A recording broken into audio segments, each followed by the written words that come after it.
व्याव तो सुख का व्रत का वर्णन, और दिन में प्रातः काल 3 सायंकाल और 3 दिन आयोजित अन्न ग्रहण करे, और फिर अंत में 3 दिन उपवास करके एक दिन गौमूत्र, गोबर, दही, दूध और घी और कुशोदात इन सबको मिलाकर पी ले, और दूसरे दिन एक दिन रात में उपवास करे, और ये कुछ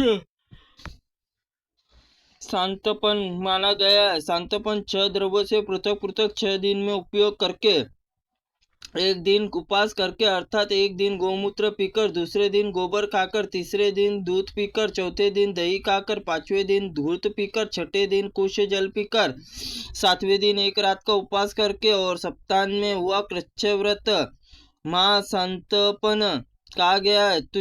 तुप्त तप्त कच्छत्र व्रत आचरण करने का ब्राह्मण प्रतिदिन एक बार स्नान करके एकाग्र चित्त होकर गर्म जल, दूध, घी, वायु इन चारों को 3 दिन तक पान करे, अर्थात 3 दिन ही गर्म जल पिए, 3 दिन ही गर्म दूध पिए, 3 दिन ही गर्म घी खाए, और 3 दिन ही केवल वायु पीकर रहे। एक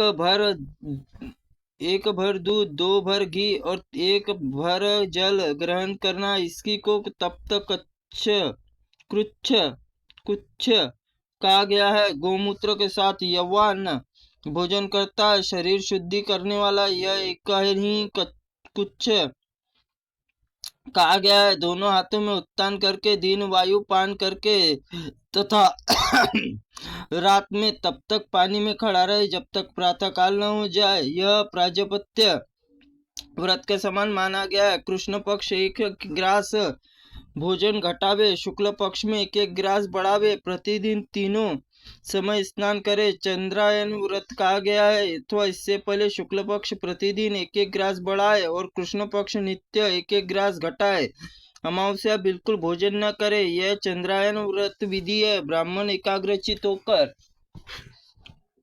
4 ग्रास को अन्न सवेरे और 4 ग्रास को अन्न सूर्यास्त होने के बाद ग्रहण करे। इसकी प्रकार से 8 ग्रास अन्न लेते हुए 1 मास तक जो व्रत करता है वो शिशु चंद्रायन व्रत कहते हैं। प्रतिदिन मन में इंद्रियों को संयम रखते हुए मध्याह्न काल केवल अवश्य 8 ग्रास अन्न भोजन करे, 1 मास इसी का नियम रखे, और यदि चंद्रायन कहते हैं मनुष्य एकाग्र चित्त होकर जिस किसी तरह के 1 मास के अवश्य को 240 ग्रास करे तो वह चंद्रलोक को प्राप्त करता है। शरीर शुद्धि जल होती है, मन शुद्धि से सत्य होती है, जीवात्मा शुद्धि से विद्या और तप से होती है, और बुद्धि ज्ञान से शुद्ध होती है।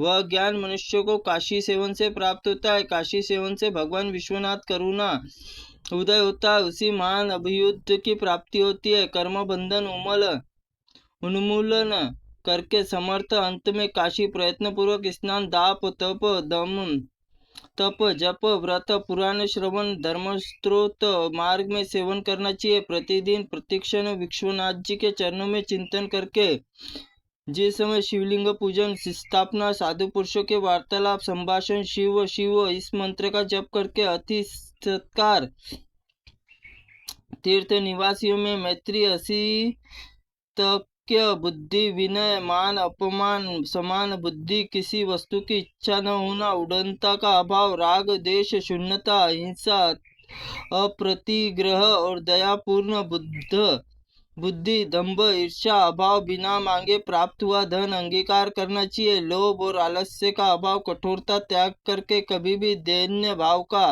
आश्रय न लेना चाहिए। उत्तम प्रवृत्ति को काशी क्षेत्र में रहने वाले लोग अपनाने और उनका पालन करें। इसमें वेद व्यास अपने शिष्यों को प्रतिदिन धर्म उपदेश करते हैं।